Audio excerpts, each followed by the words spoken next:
कदीम तारीखी शहर कोडंगल में जो परसों रात में जो यहाँ पर एक बहुत तकलीफदा हादसा हुआ है, यकीनन ये दिल को तकलीफ होने वाला हादसा है। हम समझते हैं इसकी तकलीफ को, क्योंकि यहाँ पर हमारे आबा अजदाद मुदफिन है, यहाँ पर तदफीन हुए थे।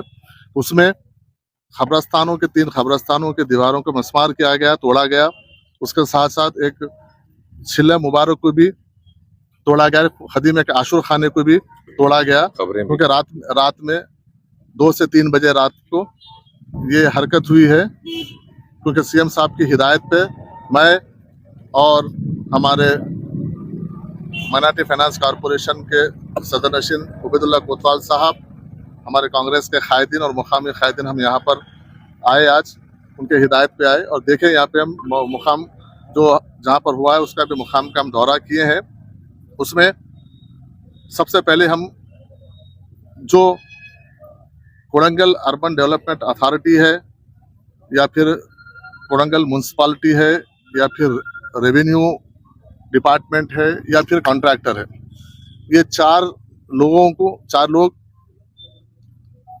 कौन इसमें जो डार्क में रख के ये जो काम किए हैं रात के अंधेरे में, ना मुकामी लोगों की इसकी इत्तला है, ना पार्टियों के कायदीन को किसी को इत्तला दी गई, ना हालांकि क्योंकि सीएम साहब का खुद ये घर है, कोडंगल उनके लिए घर है, जैसा रियासत तेलंगाना उनके लिए एक अहम दिल में मुकाम रखती है, उसमें उनके पूरे जिस्म में सबसे ज्यादा अहमियत रखने वाला, दिल का मुकाम रखने वाला कोडंगल है।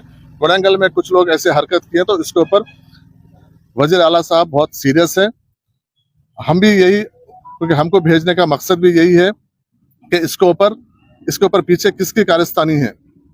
क्या ये आपके छवि को खराब करने का काम है, जानबूझ के किया गया, या फिर ऑफिसर्स की ये एक ऐसा एक हादसा है जो एक सेंसिटिव मैटर को एक बिल्कुल आम तरीके से नजरिए से इसको किया गया है। इसके ऊपर एक तफसील से हम सीएम साहब को एक रिपोर्ट देंगे, क्योंकि ये पूरे तमाम खबरस्तान तो है, ये औकाफी जायदादें हैं, क्योंकि इसको औकाफ को भी हमको मुकामी महकमों की जानिब से कोई इत्तला नहीं है। इसलिए हम जब तमाम चीज़ें हम सीएम साहब की नॉलेज में लेके जाएंगे। लेके जाने के बाद इसके ऊपर जो लोग इसमें मुलविस ऑफिसर से जो डार्क में रखे, चाहे किसी को मुकामी कायदीन को हो या वक्फ बोर्ड को हो या सीएम साहब के खुद ऑफिस को इसमें कोई डार्क में रखे, तो उसके ऊपर जो सीएम साहब का इख्तियार है उसके ऊपर जल्द से कड़ी उसके ऊपर उन लोगों के ऊपर कार्रवाई हो। मुझे हंसी भी आती है हमारे अजमतुल्लाह हुसैनी साहब के बयान पर, क्योंकि आपके बातों का कुछ समझ में नहीं आ रहा। आप कहते हैं कि हम ये तकलीफ समझते हैं, हमें बहुत तकलीफ है, लेकिन उस पर आप कहते हैं कि हम एक इस पे इंक्वायरी करेंगे। जो डिमोलिश किया गया इसके पीछे हाथ किसका है? ये काड़ा का है, कोडंगल डेवलपमेंट अथॉरिटी का है, या म्यूनसिपालिटी का है, या रेवेन्यू डिपार्टमेंट का है? ये हम इस पर जांच करेंगे। अजमतुल्लाह साहब, आप क्या बोलना चाह रहे हैं समझ में नहीं आ रहा मेरे को। ये सीएम का इलाका है, सीएम कॉन्स्टिट्यूंसी है, तो आपको ही नहीं मालूम है, आप वक्फ बोर्ड के चेयरमैन हैं, आपको ही नहीं मालूम है कि वहाँ पर ये किसके जरिए हुआ है ये। आप कहते हैं कि हम इंक्वायरी करेंगे। अब ये हुकूमत चला रहे हैं, या तो आप मजाक कर रहे हैं या मस्खरा पाना कर रहे हैं, या मुसलमानों को और हौले समझे शौले समझ रहे हैं।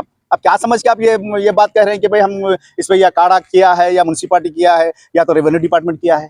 किस बात से कह सकते हैं कि अब आप हमारे नहीं मालूम, हम उस पर इंक्वायरी करेंगे? शर्म की बात है भाई। जो पुलिस रात में वहां पर कम से कम 200-300 पुलिस को रखा जाता है, करंट बंद किया जाता है, वहां के कायदों को, जो मुसलमानों के जो कायद है उनको अरेस्ट किया जाता है, और जो पुलिस घरों में घुस के अरेस्ट करती है, ये कहते हैं कि हमें नहीं मालूम कि कौन किया है।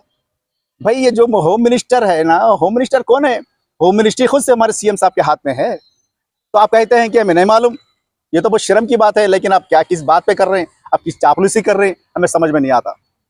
हम सियासत के एतबार से हम नहीं बात कर रहे, हमने ये SMHPS तेलंगाना माइनॉरिटी हक पोरार समिति की तरफ से हम सवाल कर रहे हैं कि आप है ना, इस बात पे आपको शर्म आना चाहिए कि आपने कहते हैं कि भाई हम काड़ा किया है, म्यूनसिपालिटी किया है, रेवेन्यू डिपार्टमेंट किया है, लेकिन ये बहुत शर्मनाक बात है। और फिर कहते हैं कि ये सीएम साहब का घर है। ये भी एक बहुत बड़ी एक बहुत बड़ा जोक है। ये सीएम साहब का घर है, लेकिन सीएम साहब का घर है, सीएम साहब को नहीं मालूम क्या हो रहा है। सीएम साहब का घर है, सीएम साहब को नहीं मालूम ये क्या हो रहा है? ये कोई बात है? आप क्या बोलना चाह अब मुसलमानों को क्या आप ये देना चाह रहे हैं? एक तो आप कहते हैं कि हम रेवंत रेड्डी साहब के डायरेक्शन पे हम काम करेंगे। मैं रेवंत रेड्डी साहब के डायरेक्शन पे तो वो टूटा है। वहां पर 3 कब्रिस्तान डिमोलिश किए गए हैं, चिले मुबारक को डिमोलिश किया गया है। आप कहते हैं कि भाई हम ये उनके डायरेक्शन पे चलेंगे। डायरेक्शन पे तो हुआ है, अब डायरेक्शन पे आप क्या करेंगे? आप जो आज जो आए हैं, जो दौरा किया है, डायरेक्शन पे आए हैं हम। और मैं ये आपसे पूछना चाहता हूं, हम यहाँ का जो रिपोर्ट है हम ले आके सीएम साहब को देंगे। भाई ऐसी कैसी आप इंटेलिजेंस है? ऐसी कैसी इंटेलिजेंस है? ऐसी कैसी हुकूमत है आपकी? लेकिन आप ले जाके रेवंत रेड्डी साहब को देंगे। रेवंत रेड्डी साहब के जो खुद का जो कॉन्स्टिट्यूंसी कोडंगल है उनको नहीं मालूम है। उनके भाई साहब यहाँ पर फिरते रहते हैं, कानवे लगा कर शाडो एमएलए बनकर, शाडो सीएम बनकर पूरे कोडंगल में फिरते रहते हैं, गली गली फिरते रहते हैं। उनको आपको नहीं मालूम है? यहाँ पर सीएम साहब को नहीं मालूम है? आप रिपोर्ट दिया तो मालूम होता है कि सीएम साहब को। सीएम साहब क्या तेलंगाना के सीएम है या तो और कोई है? आप तो कहते वजीर आला हमारे। हम वजीर आला है तो वजीर आला को नहीं मालूम तो कैसी कैसी हुकूमत है ये? आप क्या बोलना चाह रहे हैं आप मुसलमानों से? आप क्या बोलना चाह रहे हैं माइनॉरिटी से? आप है ना, इस बात पे हम सोच समझ के बात कीजिए।